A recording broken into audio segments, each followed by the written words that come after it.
Owen, you've had a couple of games, obviously, as captain of England in limited overs format. But how excited are you now to be leading them out against Australia? Yeah, very excited. Those games in particular, I've really enjoyed. And the thing I've most enjoyed about them is handing out caps to debutants. It's fantastic to see guys being rewarded for a lot of hard work over a number of years and being rewarded by pulling the England shirt on. And that makes me smile every day. Potentially, there could be some more debutants tomorrow. Tell us a bit about Cameron Jordan and how much you know about him. Yeah, he's really exciting prospect. He's had a couple of moves and he's settled down at Sussex now, and he's a sort of guy you could turn to with the ball and at any stage and with the bat later on in the innings. So yeah, Chris, he's really exciting player. Yeah, I should say Chris. Apologies to him. Kevin Peterson's in this one-day squad at a time when the likes of Alistair Cook and Ian Bell have been rested and there are new faces coming in. What is his role as regards those new players, and what can he offer them? Kev offers a hell of a lot as a senior player and as a batsman. As a senior player, he leads by example, and with the confidence in which he goes about his business, people rub off on that, and that's crucial. I mean, when I first came into the team, he was one of the most senior players, and he was a guy you could turn to and ask difficult questions or have no hesitation in turning to him for a positive option. So in that regard, I think he's fantastic to have in the squad and back in for this one-day series. When you look at the overall makeup of this squad, how much of it is about planning ahead for the 2015 World Cup, and how much is about here and now and ensuring that you end this summer on a winning note? Yeah, I think there's a bit of both. I mean, we have a young, talented, exciting team playing in this series, and it can be a stepping stone looking ahead to the 2015 World Cup, because obviously we want to win that World Cup, and that's a huge goal of ours. So I mean, this series in particular is going to be a hard fought series for both sides, and really exciting at the same time. Oh, and obviously you're a newish captain. You're taking charge of a team that's got young and established people in it. That's a fair old responsibility, I suppose, isn't it, to get them to gel? Yeah, it is, and I think it's good in a way, because you can get them to work sort of in partnership with each other. If you get the senior players to buy into something in particular, the younger guys fall in behind them, and it's something that's worked really well over the last number of years. I mean, I've played under Andrew Strauss and Alistair Cook, two very fine captains, and they've managed to do that really well. So if we can do that in this series, I think we'll be successful. I suppose you don't know for sure what your style of captaincy is going to be in those circumstances, but I mean, you have to order people around, I suppose, ready to do that.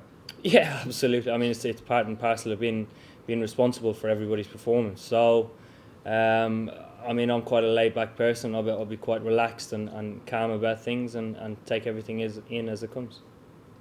There's potentially a sort of spare batting role for the Ashes series coming up. Do you see that you can have some sort of impact on selection personally in this? I think, I mean, at this stage of the summer, I'm taking every innings as an opportunity to score runs and to prove that I'm what I'm capable of doing.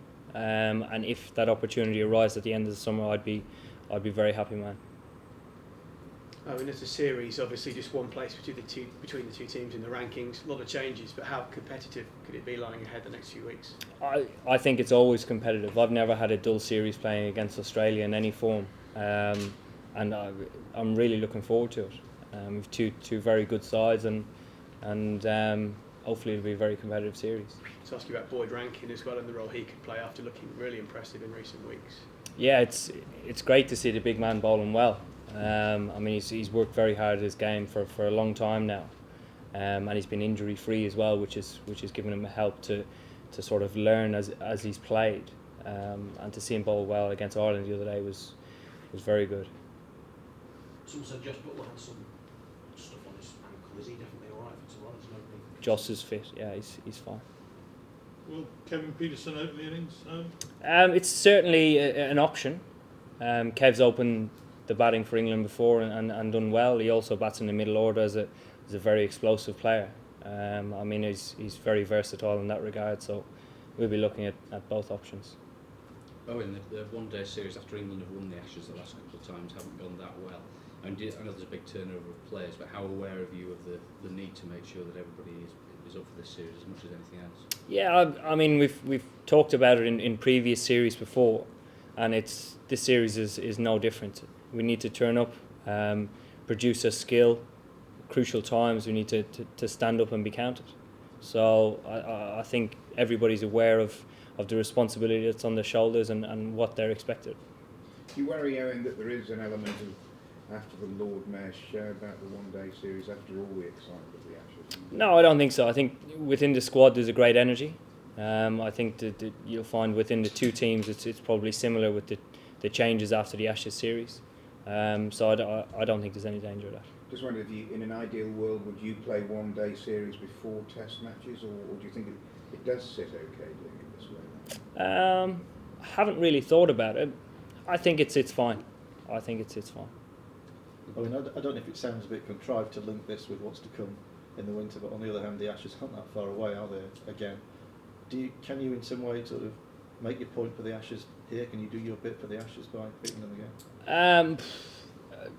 I'm not quite sure. As I said, at this time of the year, there's very few games left in the season, so every opportunity for me is obviously a big one in trying to score runs and show people what I'm capable of.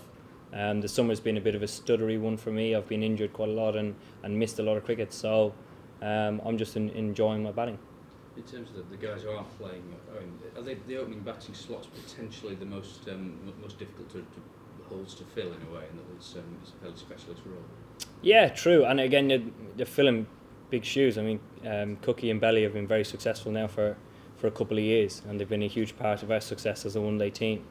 And with the two new balls in one-day cricket, it makes it that role more difficult now. So it's an important role, and one that we recognise that needs filling. Yeah. What do you make of this Australian team you'll be facing? Obviously, Finch and Marsh teed off fairly brutally against the Scots. What do you think about this lineup that the Aussies might put together? Yeah, they have a good side. I mean, that's why they're number 2 in the world. We certainly don't take them for granted, but at the same time, we're not afraid of them. So I think it's going to be a good, hopefully, fighting series for both sides, and whoever plays the best cricket will probably win.